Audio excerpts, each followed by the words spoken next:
बहुत समय पहले की बात है। एक साहूकार के 7 बेटे और उनकी एक बहन करवा थी। सभी सातों भाई अपनी बहन से बहुत प्यार करते थे, यहाँ तक कि वे पहले उसे खाना खिलाते और बाद में स्वयं खाते थे। एक बार उनकी बहन ससुराल से मायके आई हुई थी। शाम को भाई जब अपना व्यापार व्यवसाय बंद कर घर आए तो देखा उनकी बहन बहुत व्याकुल थी। सभी भाई खाना खाने बैठे और अपनी बहन से भी खाने का आग्रह करने लगे, लेकिन बहन ने बताया कि उसका आज करवा चौथ का निर्जल व्रत है और वो खाना सिर्फ चंद्रमा को देखकर उसे अर्घ्य देकर ही खा सकती है। चूंकि चंद्रमा अभी तक नहीं निकला है, इसलिए वो भूख प्यास से व्याकुल हो उठी है। सबसे छोटे भाई से अपनी बहन की हालत देखी नहीं जाती और वो दूर पीपल के पेड़ पर एक दीपक जलाकर चलनी की ओट में रख देता है। दूर से देखने पर वह ऐसा प्रतीत होता है कि जैसे चतुर्थी का चांद उदित हो रहा हो। इसके बाद भाई अपनी बहन को बताता है कि चांद निकल आया है, तुम उसे अर्घ्य देने के बाद भोजन कर सकती हो। बहन खुशी के मारे सीढ़ियों पर चढ़कर चांद को देखती है, उसे अर्घ्य देकर खाना खाने बैठ जाती है।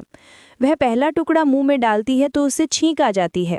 दूसरा टुकड़ा डालती है तो उसमें बाल निकल आता है और जैसे ही तीसरा टुकड़ा मुंह में डालने की कोशिश करती है तो उसके पति की मृत्यु का समाचार उसे मिलता है। वह बौखला जाती है। उसकी भाभी उसे सच्चाई से अवगत कराती हैं कि उसके साथ ऐसा क्यों हुआ। करवा चौथ का व्रत गलत तरीके से टूटने के कारण देवता उससे नाराज हो गए हैं और उन्होंने ऐसा किया है। सच्चाई जानने के बाद करवा निश्चय करती है कि वह अपने पति का अंतिम संस्कार नहीं होने देगी और अपने सतीत्व से उन्हें पुनर्जीवन दिलाकर रहेगी। वह पूरे 1 साल तक अपने पति के शव के पास बैठी रहती है, उसकी देखभाल करती है, उसके ऊपर उगने वाली सुई नुमा घास को वह एकत्रित करती जाती है। 1 साल बाद फिर करवा चौथ का दिन आता है। उसकी सभी भाभियां करवा चौथ का व्रत रखती हैं। जब भाभियां उसे आशीर्वाद लेने आती हैं तो वो प्रत्येक भाभी से यम सुई ले लो, पिय सुई दे दो, मुझे भी अपनी जैसी सुहागिन बना दो, ऐसा आग्रह करती है। लेकिन हर बार भाभी उसे अगली भाभी से आग्रह करने का कह चली जाती है। इस प्रकार जब छठे नंबर की भाभी आती है तो करवा उससे भी यही बात दोहराती है।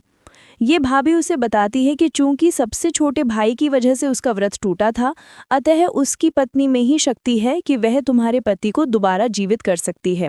इसलिए जब वो आए तो तुम उसे पकड़ लेना और जब तक वह तुम्हारे पति को जिंदा ना कर दे उसे नहीं छोड़ना। ऐसा कह के वो चली जाती है। सबसे अंत में छोटी भाभी आती है। करवा उनसे भी सुहागिन बनने का आग्रह करती है, लेकिन वो टालम टोली करने लगती है। इसे देख करवा उन्हें जोर से पकड़ लेती है और अपने सुहाग को जिंदा करने के लिए कहती है। भाभी उसे छुड़ाने के लिए नोचती है, खसोटती है, लेकिन करवा नहीं छोड़ती है। अंत में उसकी तपस्या को देख भाभी पसीज जाती है और अपनी छोटी अंगुली को चीर कर उसमें से अमृत उसके पति के मुंह में डाल देती है।